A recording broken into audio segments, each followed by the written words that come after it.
Guys, welcome back to my channel and welcome to another episode of MotoGP News, a weekly series in which we take a look at all the important events from the world of MotoGP that took place during this week. This is episode 12, and without any further delay, let's get right into the video. Guys, I urge you to watch the video towards the very end, till the very end, because we have some amazing news and we have some important news as well. So make sure you stay tuned till the very end. It's going to be a good one. So guys, the first news is obviously coming in from the new MotoGP World Champion. Yes guys, in case you do not know, we have a new MotoGP World Champion that was crowned recently at Misano. Your new MotoGP World Champion is none other than Fabio Quartararo for the Monster Energy Yamaha Racing team. It was an amazing weekend for Fabio Quartararo, and he was overjoyed and he was extremely happy and even teary when he realized that he has actually won the MotoGP World Championship. His job was made much easier by Pecco Bagnaia because Pecco sadly crashed out and that handed Fabio the championship on a plate. Also guys, Yamaha has won the title for the first time after 2015, which means that Fabio has also ended Yamaha's title winning drought, and it is an amazing result for him as well. Guys, Fabio Quartararo had a chance to finish on the podium. He had a chance to take P3, but he could not take P3 because it was snatched away by him from Enea Bastianini. And I bet it doesn't matter to him anymore. Even if he hasn't finished on the podium, he's actually the 2021 MotoGP World Champion. And massive congratulations to him and massive congratulations to Yamaha. From that, guys, let's move on to the second news, which is the Misano race results. The race at Misano was thrilling. Yes, Fabio Quartararo won, but there were smiles and joy elsewhere as well. It was an amazing and a superb weekend for Repsol Honda as they dominated the entire field. Repsol Honda finished P1 and P2 respectively. P1 was taken by Marc Marquez and P2 was taken by Paul Espargaro, and the podium was completed in sensational manner by Enea Bastianini, the home hero, who snatched away P3 from Fabio Quartararo on the very last lap. So guys, the third news is coming in from Valentino Rossi and its farewell to the doctor. This Misano race was Valentino Rossi's last home race. As we all know, he is set to retire at the end of the season, and Valentino Rossi was given a really nice farewell by the fans. The crowds were really there to see and cheer Valentino Rossi, even they know that this is the last race that they will be seeing him, last home race that they will be seeing him.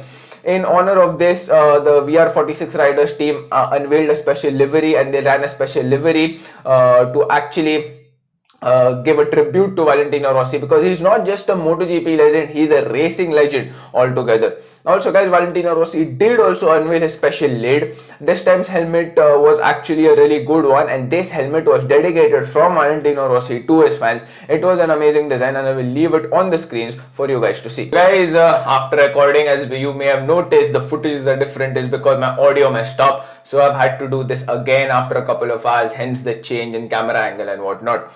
So guys, let's move on to the next news. The next news is coming in from Darren Bender. Darren Bender will be the latest entry into the MotoGP class for the 2022 season. Yes guys, Darren Bender is going to be promoted to the MotoGP class next season, and he will be riding for the RNF MotoGP team, which is the rebranded version for the Petronas Yamaha SRT team.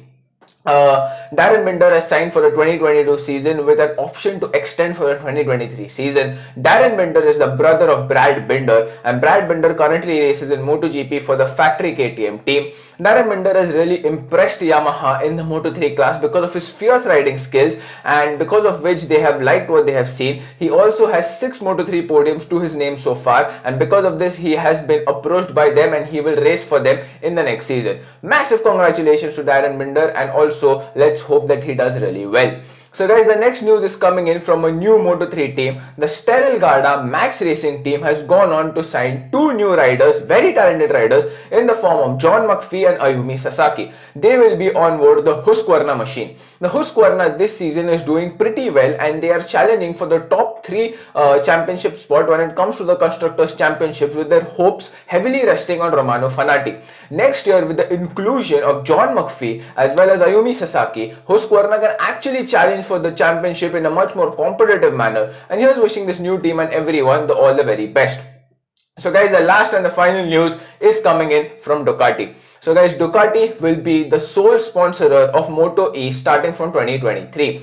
Yes guys, Ducati will be the sole manufacturer of Moto3 bikes from the beginning of 2023. The contract initially will be from 2023 to 2026, and this announcement was made at Misano just before the race. It will be interesting to see how these Ducati bikes turn up, and will the inclusion of Ducati for the Moto E class actually bump up the spectatorship when it comes to Moto E. Also guys, let's not forget that this partnership means that Energica will no longer continue in Moto E after the end of the 2022 season. So guys, that was it. That was all the news I had for you today. I hope you liked what you see. If you liked what you see, hit the like button. If you dislike what you see, hit the dislike button twice. Also guys, if you're new to the channel, please do not forget to hit the subscribe button, ding the notification bell, because I do bring MotoGP content for you on a really very regular basis. With that guys, I'll see you in the next video. Bye bye.